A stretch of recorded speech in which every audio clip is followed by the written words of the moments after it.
다음 6번째 전동기 제어 보시겠습니다. 전동기라고 하는 것은 전기 에너지를 운동 에너지로 변환시켜주는 회전 운동 액추에이터가 되겠습니다.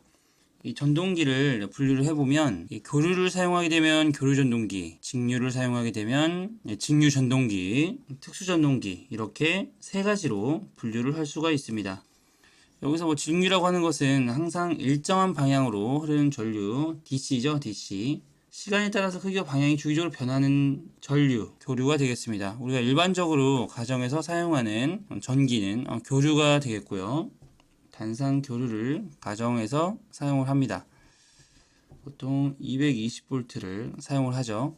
우리가 가정에서 사용하는 그 220V, 즉 단상 교류와는 다르게 산업용에서는 상위 하나가 아닌 3개가 필요가 하게 됩니다. 그것이 삼상 교류라고 하는 것인데요. 산업용 전기로 380V를 사용을 합니다. 이 삼상 교류는 서로 위상이 120도가 다르다는 것이 큰 특징이 되겠고요. 전압과 전류, 주파수, 진폭은 모두 같고 위상만 다르다는 거 알아두시면 되겠습니다.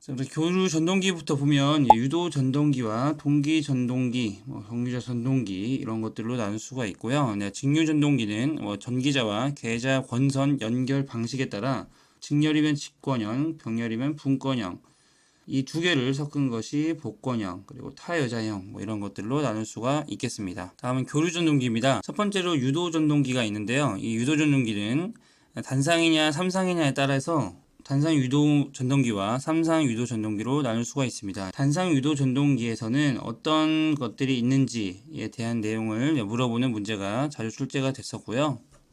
분상, 콘덴서, 영구, 콘덴서형, 쉐이딩 코일형 이런 것들이 있다. 숙지해 주시면 되겠습니다. 유도 전동기의 원리로는 어떤 것이 있는지 보겠습니다. 아라고의 원판이라는 것이 유도 전동기의 원리인데요. 이 아라고의 원판이라고 하는 것은 알루미늄과 구리와 같은 이 비장 자성체로 만든 원판 위에서 자석을 시계 방향으로 회전시키게 되면 이 원판도 자석과 같은 방향으로 이렇게 회전을 하게 되는 그런 원리가 아라고의 원판이 되겠습니다. 이 아라고의 원판은 유도 전동기의 원리라는 거. 그리고 유도 전동기의 특징으로는 쉽게 전원을 얻을 수 있다고 하는 특징을 가지고 있고요. 구조가 간단하고 값이 싸고 튼튼하고 고장이 적습니다. 이것이 가장 큰 특징이 되겠습니다. 나머지 부분들도 짚고 넘어가시면 될 것 같고요. 다음은 동기 속도입니다. 동기 속도 구하는 공식 꼭 암기를 해 주셔야 되고요. 동기 속도 구하는 공식 NS는 이 극수분의 120 곱하기 전원 주파수가 되겠습니다. 다음은 슬립이라는 개념이 나오는데요. 이 슬립이라고 하는 것은 이 동기 속도와 회전자의 속도 차이를 슬립이라고 합니다. 이 슬립을 구하는 공식은 동기 속도분의 동기 속도 마이너스 회전자 속도가 되겠는데요. 이것을 변형을 시켜보면 회전자의 속도에 관한 식으로 우리가 변형을 시켜주면 이렇게 변형을 할 수가 있겠죠. 이것이 슬립이 0일 때와 슬립이 1일 때 이 회전자의 속도를 상태를 우리가 알아볼 수 있겠죠. 슬립이 0일 때는 이 회전자의 속도와 이 동기 속도가 같은 상태가 되게 되고요. 슬립이 1일 때는 회전자의 속도가 0, 즉 정지 상태에 있게 됩니다. 그래서 우리가 이 두 가지씩 슬립은 동기 속도분의 동기 속도 마이너스 회전자 속도 이 식과 이 동기 속도를 구하는 식 극수분의 120 곱하기 전원 주파수 이 두 개의 식을 가지고 푸는 문제들이 굉장히 많이 출제가 됐었으니까요. 꼭 알아두시기 바랍니다. 넘어가도록 하겠습니다. 다음은 동기 전동기입니다. 동기 전동기라고 하는 것은 회전자의 고정 자기장과 고정자의 권선에 의해 형성되는 회전 자기장이 같은 속도로 회전하는 전동기를 얘기를 하는데요. 이것은 속도를 일정하게 하기 위해서 만들어진 전동기로 굉장히 값이 비싸지만 효율이 높아서 대형 전력 분야용으로 사용되는 전동기가 되겠습니다. 단상 유도 전동기와 삼상 유도 전동기가 있고요. 개념 잡기 문제 바로 풀어보도록 하겠습니다. 슬립에 대한 이 문제 기출이 됐었는데요. 이 슬립 S는 1일 때 회전자의 상태는 어떤 상태인가를 물어보는 문제입니다. 관련식 회전자의 속도는 1-슬립 곱하기 동기 속도였죠. 그럼 여기서 S가 슬립이 0일 때와 슬립이 1일 때가 있었죠. S가 0일 때는 회전자의 속도가 동기 속도와 같았었고요. 슬립이 1일 때는 회전자의 속도가 0, 즉 정지 상태에 있게 됩니다. 여기에서는 슬립이 1일 때의 회전자의 상태를 물어봤으므로 정지 상태, 즉 4번이 되겠습니다. 다음은 직류 전동기입니다. 우선 직류 전동기를 분류를 할 때 권선에 전류를 공급하는 방법에 따라서 분류를 할 수가 있는데요. 타여자 전동기와 자여자 전동기로 분류를 할 수가 있습니다. 계좌 권선과 회전자 권선에 각기 다른 전원을 연결하는 전동기가 타여자 전동기가 되겠고요.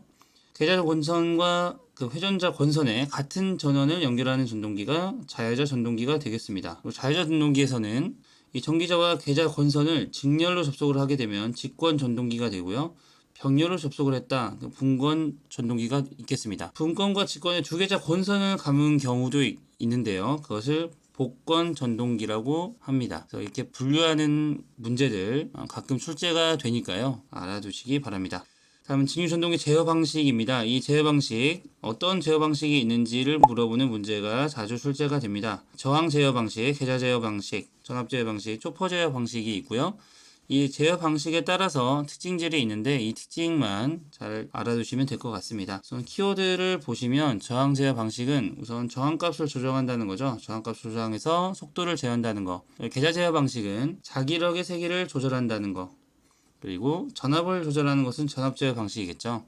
그리고 이 온오프의 반복을 통해 이것이 이제 초퍼라는 개념인데요. 온오프의 반복을 통해서 속도를 제어한다. 이것이 초퍼 제어 방식이 있겠습니다. 그래서 직류 전동기 제어 방식에는 네 가지가 있고 이 저항 제어 방식은 저항값을 조정해 속도를 제어하는 방법, 그리고 자기력을 세기를 조절해서 속도를 제어하는 것이 계좌 제어 방식, 그리고 전압을 조절하는 방식이 전압 제어 방식, 그리고 온오프의 반복을 통해서 전동기의 속도를 제어하는 방식이 초퍼 제어 방식이 되겠습니다. 다음은 특수 전동기입니다. 우선 서버 전동기와 스태핑 전동기가 있는데요. 우선 서버 전동기에서는 직류를 사용하면 직류 서버 전동기가 되겠고요. 교류를 사용하면 교류 서버 전동기가 되겠죠. 교류 서버 전동기에는 이렇게 동기형과 유도형으로 구분할 수 있고요. 보통 동기형이라고 하면은 구조가 복잡하다고 보시면 되겠습니다. 유도형은 그에 비해서 간단한 구조로 보시면 되겠고요. 나머지 특징은 읽어보시면 되겠습니다. 스태핑 전동기라는 것이 있습니다. 이 스태핑 전동기라고 하는 것은 이 전기 신호를 받아서 일정한 각도로 회전시켜주는 전동기를 얘기를 하는데요. 스태핑 전동기의 특징으로는 회전축의 위치 검출을 매우 정확하게 할 수 있다는 것이 특징이고요.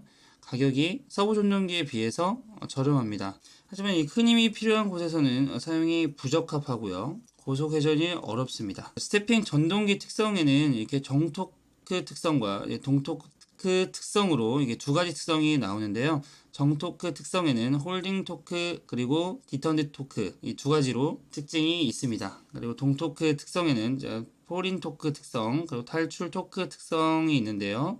스태핑 전동기의 특성에는 어떤 것들이 있는지 종류를 물어보는 그런 문제들이 가끔 출제가 됐었습니다. 그래서 스태핑 모터는 이 서버 전동기와 같이 이렇게 피드백 루프 없이 속도와 위치 제어 응용이 가능하다는 것이 가장 중요했고요. 회전 각도는 입력 펄스 수에 비례한다는 것이 중요했습니다. 그러니까 스태핑 모터는 이게 전기 신호가 들어올 때마다 회전 각도가 이렇게 변하는 한 펄스당 9도 정도 움직인다고 보시면 되겠습니다. 서버 모터와 스태핑 모터는 이렇게 피드백 루프 없이 재응용이 가능하다는 것이 이제 가장 중요한 특징이니까요. 이 내용 꼭 짚고 넘어가시면 좋겠습니다.